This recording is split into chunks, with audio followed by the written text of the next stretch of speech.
It's just one disaster after another till you end up an old woman who's good for nothing and who's real lucky to find someone to feel sorry for her. Refat writes in the story Bahia's Eyes.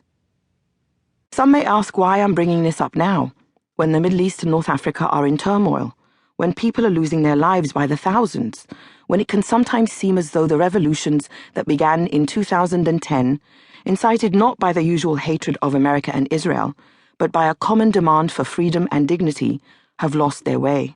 After all, shouldn't everyone receive basic rights first, before women demand special treatment?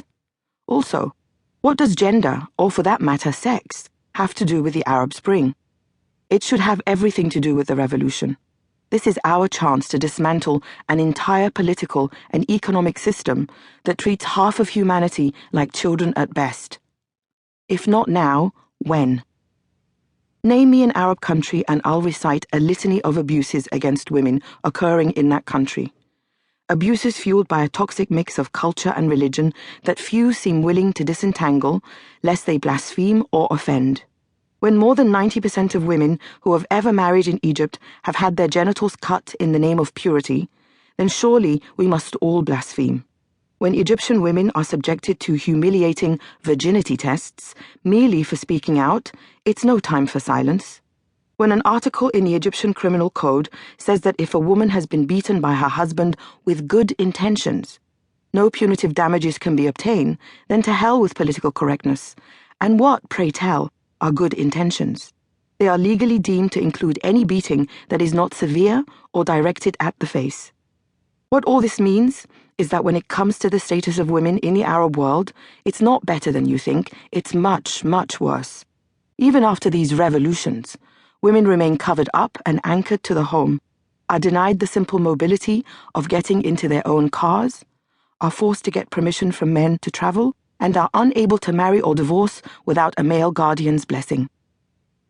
The Arabic-speaking countries of the Middle East and North Africa stand apart in their terrible record on women's rights. Not a single Arab country ranks in the top 100 positions on the World Economic Forum's Global Gender Gap Report, putting the region as a whole solidly at the planet's rock bottom. The annual report looks at 4 key areas: health, life expectancy, etc., access to education, economic participation, salaries, job types, and seniority, and political engagement. Neighbors Saudi Arabia and Yemen, for instance, are eons apart when it comes to gross domestic product, GDP. But only 8 places separate them on the Global Gender Gap Report, with the Kingdom at 127 and Yemen coming in at 136, the very bottom of the 2013 index. Morocco, often touted for its progressive family law, a 2005 report by Western experts called it an example for Muslim countries aiming to integrate into modern society, ranks 129th. It's easy to see why the lowest-ranked country is Yemen, where 49% of women are illiterate, 59% do not participate in the labor force, and there were no women in parliament as of 2013. Horrific news reports about 8-year-old girls dying on the evening of their wedding to much older men have done little to stem the tide of child marriage there.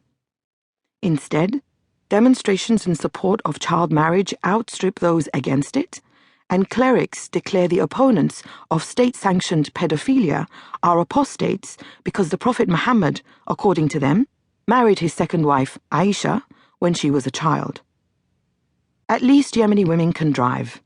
It surely hasn't ended their problems, but it symbolizes freedom of mobility, and nowhere does such symbolism resonate more than in Saudi Arabia, where child marriage is also practiced and where grown women are treated like children their entire lives, made to obtain the permission of a male guardian to do the most basic of things.